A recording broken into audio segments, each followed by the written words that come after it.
अस्सलाम वालेकुम, कैसे हैं आप सब? अल्हम्दुलिल्लाह आप सबकी दुआओं से मैं ठीक हूँ। ये तकरीबन कल रात के 11 साढ़े 11 बजे का टाइम था। इतनी तेज़ बारिश थी कि हम लोग भी बारिश को एंजॉय करते रहे और तब तक सहरी का टाइम हो गया और बस यहाँ पे पराठे वगैरह खाए और उसके साथ जो कुछ बना था। बच्चों ने सब ने आज रोज़ा रखना था। इतना ठंडा ठंडा, इतना खूबसूरत रोज़ा था माशाल्लाह से। तो सबको जगा लिया तो बंदा बड़ा इजी हो जाता है। रमज़ान में अगर बच्चे भी साथ रोज़ा रख लेना तो सारा दिन आपका इजी गुजरता है।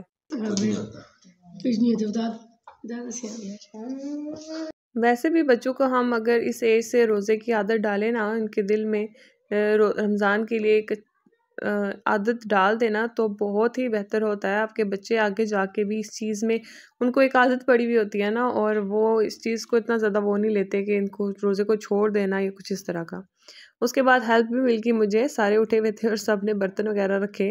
अब यहाँ पे रोज़ा बंद हो गया था, सब ने पानी वगैरह पिया। मेरा बेटे ने ना यहाँ पे थोड़ा पानी पिया था, उसको बिठा के मैंने कहा ग्लास पूरा फिनिश करो ताकि दिन को जो है ना डिहाइड्रेशन ना हो जाए।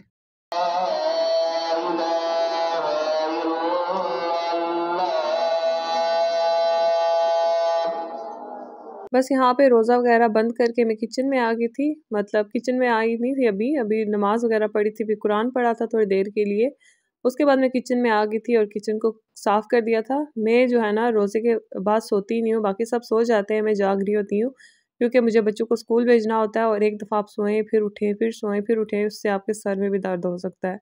अच्छा जी, बच्चों को स्कूल भेज के ना तकरीबन 7 बजे मैं सो गई थी। अभी हाँ, साढ़े 9 बजे का टाइम है, मैं उठ गई थी। दूध वाला आ गया था, तो दूध दे के चला गया था और जैसे मैंने आपको बताया था हम सब ने सहरी कर ली थी। मेरा बेटा छोटा वो भी उठ गया था, उसने भी सहरी की थी हमारे साथ।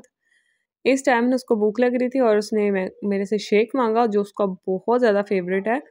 तो अच्छी बात है अगर आप शुगर के बगैर ही अपने बच्चों को शेक बना के दे दें डेली वाइज़ रूटीन में, तो उनके लिए बहुत अच्छा होता है। तो बनानाज़ ऑलरेडी शुगर होती है उनमें इतनी ज़्यादा कि आपको शुगर डालने की ज़रूरत ही नहीं पड़ती। तो बस उसके लिए यहाँ पे शेक बना दिया था मैंने। शाम की हांडी में क्या बनाना है वो मैं 11-12 बजे तक सोच लेती हूँ, तो मुझे याद आया चिकन बनाना है, तो बस मैंने चिकन को निकाल लिया था डिफ्रॉस्ट होने के लिए।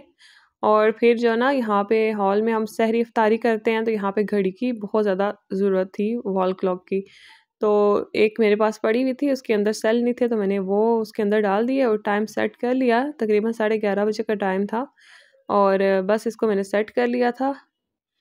अच्छा जी, उसके बाद वैसे इतनी सफाइयाँ करने वाली नहीं थी, रात को मैं सारी करके सोती हूँ। जब से ये रमज़ान का सारा सिस्टम स्टार्ट हुआ है ना, तो बस इफ्तारी बना के, इफ्तारी के बर्तन धो के, वैसे भी बच्चे घूम रहे होते हैं, इतना ज़्यादा मैस हो जाता है कि जब तक आप रात को साफ़ करके ना सोए ना घर, तब तक सुकून नहीं आता।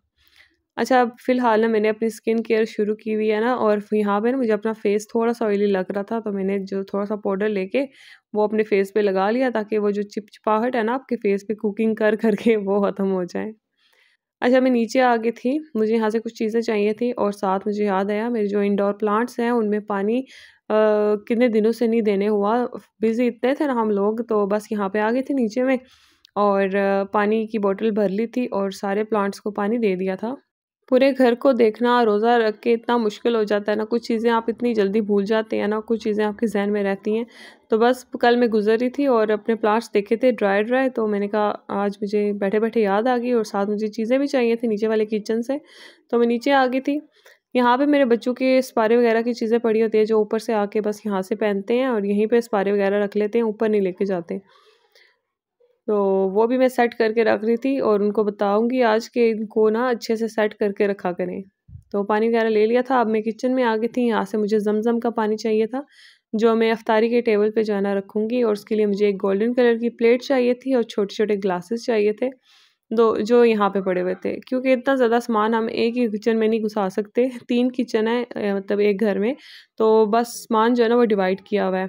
ज़ाहिर है फैमिली बड़ी है, अब बाकी आधी फैमिली तो सऊदीया चली गई है, अब बाकी मैं ही बची हूँ, तो मेरे से इतना ज़्यादा सामान सँभालने नहीं होता, तो हमने 3 किचन्स में जो है ना इनको डिवाइड कर दिया। मेरी बेटी को ना माउथ इन्फेक्शन होया हुआ है, बस उसको जो है ना दिन भर देखना और उसका ख़्याल रखना बहुत ज़रूरी हो गया कि ये आगे स्प्रेड ना हो।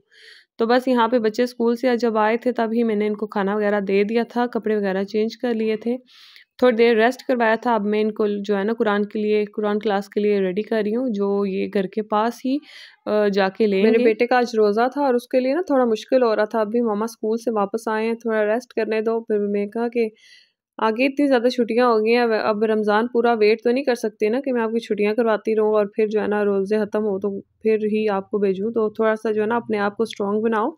रोज़ा रख के सोना और बस रेस्ट करना ये कुछ नहीं होता। बहुत से काम आपको करने होते हैं और अपने आप को इस चीज़ की आदत डालो। फिर जो है ना उसको कुरान जो है ना मैं पढ़ने लगी थी, अभी आधा घंटा था उनको छोड़ने में। मैं खुद ही जाती हूँ उनको छोड़ने के लिए भी। तो मैं उसको ये भी समझा रही थी कि देखो मैंने भी तो रोज़ा रखा हुआ है, सुबह से काम कर रही हूँ, उसके बाद मैं अब आपको छोड़ने भी जाऊँगी, लेने भी आऊँगी और फिर इफ्तारी भी बनाऊँगी, सहरी भी बनाई है, घर की सफाइयाँ भी की हैं। तो उसको बड़ा फिर मोटिवेशन मिला कि मामा इतने काम कर लेती है ना, तो मैं बस यहाँ से वहाँ जाके वापस ही आऊँगा ना, ऐसा कुछ भी नहीं। अच्छा, कुरान जो है ना मैं आहिस्ता-आहिस्ता पढ़ती हूँ और मेरी कोशिश होती है मैं तर्जुमे के साथ कुरान पढूँ। ये नहीं होता कि बस मैंने इस मंथ में कुरान ख़त्म करना ही करना है, मतलब कंप्लीट करना ही करना है। तो फिर जो है ना मैं बस तर्जुमे के साथ पढ़ती हूँ ताकि मुझे समझ आए इसमें क्या लिखा हुआ है, क्यों लिखा हुआ है, किस लिए लिखा हुआ है और हमें इससे क्या हिदायत लेनी चाहिए। बस यहाँ पे बच्चों को छोड़ने जा रही थी मैं।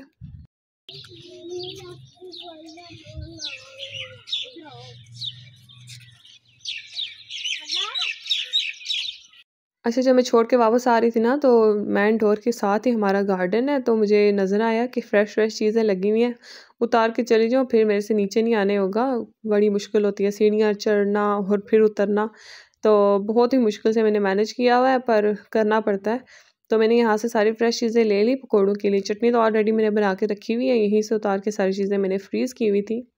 अच्छा, ये चीज़ें मुझे इतनी पसंद है ना, मैंने कहा आज टेबल पे रख लेती हूँ। और ज़मज़म का पानी जो है ना मैंने इस गोल्डन कलर की इसमें डाल दिया था और बाकी जो है ना खजूरें इन छोटे-छोटे ग्लासेस में मैंने डाल दी थी और 7 कैंडल जो है ना जला ली थी, जो मुझे बहुत अट्रैक्ट करती हैं ये वाली चीज़ें।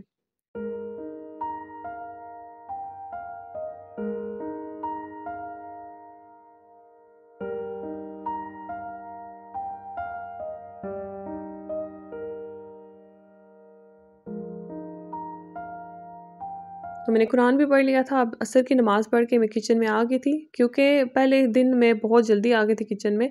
अब अंदाज़ा हो गया कि कौन-सा काम कब करना है। तो बस चने जो है ना वो गरम करने के लिए रख दिए थे, पानी में मैंने आलू बॉयल किए थे ना उसी में। उसके बाद पकोड़े जब से मैंने ऐसे बनाना स्टार्ट किया ना कद्दूकश करके, तो इतना ईज़ी हो गया और ऊपर से आपके पकोड़े इतने क्रंची क्रिस्पी बनते हैं ना, और ईज़िली आप जो है ना वैसे पकोड़ों को पतला-पतला उनका सारा बैटर काटना थोड़ा-सा मुश्किल हो जाता था। तो अब जब से मैंने कद्दूकश करना स्टार्ट किया तो ज़िंदगी आसान हो गई है।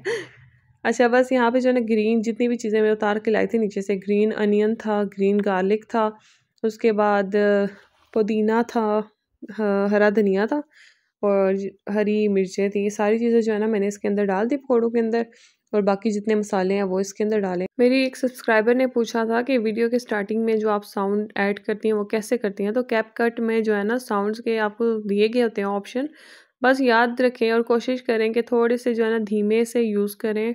और बाकी के आप जिस पे टिकटॉक का सिंबल होता है ना वो कभी ना यूज़ करें, उससे कॉपीराइट इशू आते हैं। और जिस पे टिकटॉक वाले सिंबल्स नहीं होते, बस सिंपल ही थोड़ा सा साउंड होता है, वो यूज़ करें। अब बस यहाँ पे मैंने बेसन भी ऐड कर दिया था, और इस वाले बैटर में आपको पानी ज़रा सा भी डालने की ज़रूरत नहीं पड़ती, क्योंकि जब आप कद्दूकश करते हैं ना तो ऑलरेडी पानी इतना ज़्यादा होता है ना उसमें आलू में और प्याज में। बस यहाँ पे जो ना आलू और चने बॉयल थे वो मैंने रख दिए थे, उसमें मैंने प्याज ऐड किया, थोड़े से टमाटर ऐड किए, थोड़ी सी हरी मिर्चें ऐड की, हरा धनिया ऐड किया, और चना चाट यहाँ पे बना रही हूँ मैं, इमली की चटनी वाली चना चाट बहुत ही मज़े की बनती है। इमली की चटनी जब मैंने बना के रखी हुई थी, बस उसको निकाल के फ्रिज में से डालनी पड़ती है। थोड़ा सा चाट मसाला ऐड कर दिया और बाकी दही ऐड कर दिया। तो देख के भी इतना दिल कर रहा था खाने का, बस थोड़ा-सा टाइम बाकी है।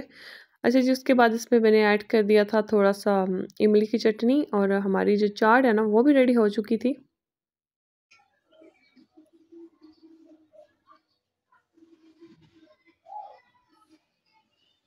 तो मेरी कोशिश होती है ना बस किचन में आके ना फ़ौरन से मैं काम ख़त्म करूँ, और कुकिंग करना इतना ईज़ी हो गया ना, जब आपको प्रैक्टिस हो जाए ना, तो साथ ही आप कुकिंग भी कर लेते हैं और साथ ही घर को भी, किचन को भी क्लीन कर लेते हैं।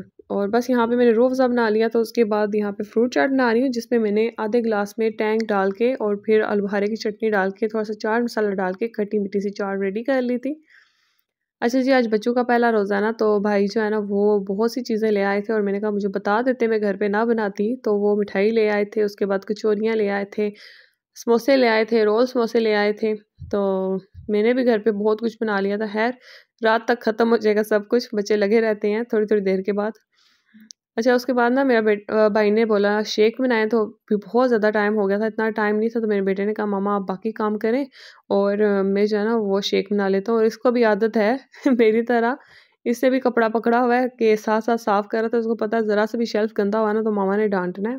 ख़ैर डाँटूँगी नहीं, शुक्र अल्हम्दुलिल्लाह इतनी हेल्प कर रहा है। और शेक भी इसने फटाफट रेडी कर लिया था और इसमें मैं डाल के रखती हूँ, तकरीबन 5 मिनट के अंदर-अंदर जो है ना फ्रिज के अंदर ये ठंडा हो जाता है। अच्छा, उसके बाद हरी चटनी भी रेडी कर ली थी मैंने पकौड़ों के साथ, और 7 पकौड़े रेडी कर लिए थे और इतने क्रंची पकौड़े बने थे, यकीन करें। इस बैटर के साथ अगर आप बनाएँगे ना, ज़रूर ट्राई करना और फिर मुझे बताना कि आपके पकौड़े कैसे बने। बहुत ही ज़बरदस्त से पकौड़े बनते हैं और आप अगर फ्रेश इनमें चीज़ें डालें ना, पालक हो गई, ग्रीन गार्लिक हो गया, तो उसका टेस्ट और भी मज़े का होता है। आगे मैं आपको आवाज़ सुनाऊँगी पकौड़ों की कि कितने क्रंची बनते हैं जब आप इनको कद्दूकश कर लेते हैं। बनाना शेक भी ठंडा हो गया था, उसको भी मैंने जग में निकाल लिया था। और साथ ही ना मैं करती हूँ शाम के टाइम जो चीज़ तैयार होती जा रही होती है ना, उसको मैं डाइनिंग पे रखती जाती हूँ। तो बस अफ्तारी वगैरह कर ली थी हमने और यहाँ से मैं वो वाले बर्तन में उठा लूँगी जो गंदे हैं। और नमाज़ पढ़ने से पहले ज़ाहिर है सब तेज़-तेज़ खा के नमाज़ की तरफ भागते हैं और बाकी चीज़ें वहीं पड़ी रहती हैं। तो मैं करती हूँ बाकी सारी इकट्ठी करके टेबल पे ही रहने देती हूँ, ताकि सब जो है ना आते-जाते खाते रहें और ये सब कुछ जो है ना ख़त्म हो जाए। तो सारे बर्तन नहीं उठाऊँगी मैं, बस ये वाले उठा लिए हैं और बाकी खाने की चीज़ें पड़ी हैं। और जिसको चाहिए होगी वो अंदर से प्लेट ले लेगा और खा लेगा और तब तक ये ख़त्म हो जाएगा। बस यहाँ पे डाइनिंग साफ़ कर लिया मैंने और अब जो है ना किचन वगैरह साफ़ होगा एज़ यूजुअल और फिर बैठ के हम चाय पिएँगे। यही था मेरा आज का व्लॉग। वीडियो अच्छी लगी तो लाइक कर दें, शेयर कर दें और कमेंट लाज़मी करें कि मुझे पता चले कि आप लोगों को मेरी वीडियो में क्या अच्छा लगा। दुआओं में याद रखिएगा। अल्लाह हाफ़िज़।